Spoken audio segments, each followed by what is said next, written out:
A lot of portrait photographers do not know what to charge for deposits. And in this video today, I'm going to show you exactly what you need to include in your deposits so you can stop coming out of pocket. What's going on, portrait photographers? It is your marketing and sales coach, Coach Jet, and I am here to give you 31 days worth of pricing game, right? And my thing is that what I'm going to do is give you 31 days of pricing in preparation to launch my Charge Your Worth pricing course for portrait photographers just like you, so you create packages that make you smile.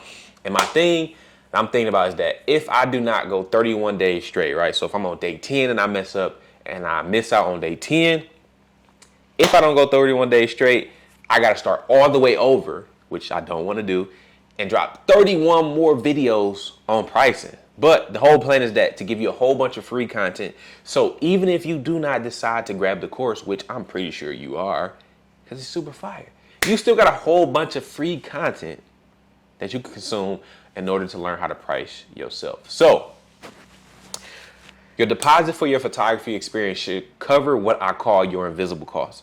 Now, your invisible cost is everything that is necessary to produce the session for your client. So for example, portrait photographers, we have to get studio time, we have to get gas, we have to have creative elements in order to create a creative photo shoot. So those are all three different things you have to acquire in order to produce a portrait photography session. So what you have to do is you need to sit down and you got to write down every single thing that is required in order for you to produce your portrait session for your client. Then once you do that, you want to add it all up. That's going to give you what we call your invisible cost. Now, let's say you add all your stuff up and you get an odd number. Let's say if you get like a number that's like $227. I would tell you to go ahead and round your deposits up to $250. Let's say if you get an odd number of 107, right? Or 127, right? I will go ahead and tell you to round up your deposits to 135, right? So you want to round it up and charm it, what we call a charm, to end in a 5 or a 0. Make sure you charm it up and end it in a 5 or a 0.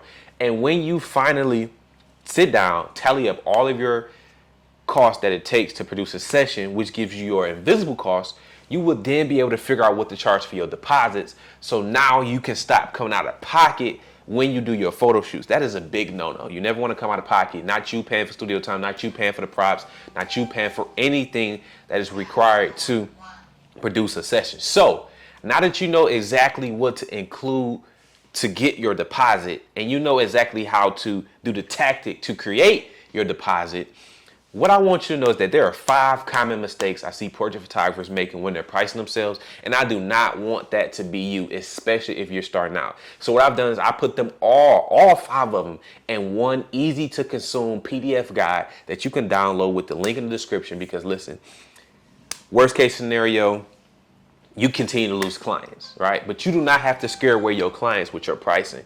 So what I've done for you is made it easy. I've gave you the problem and the solution, easy to consume. You don't want to miss out on another client, so don't be the one that does.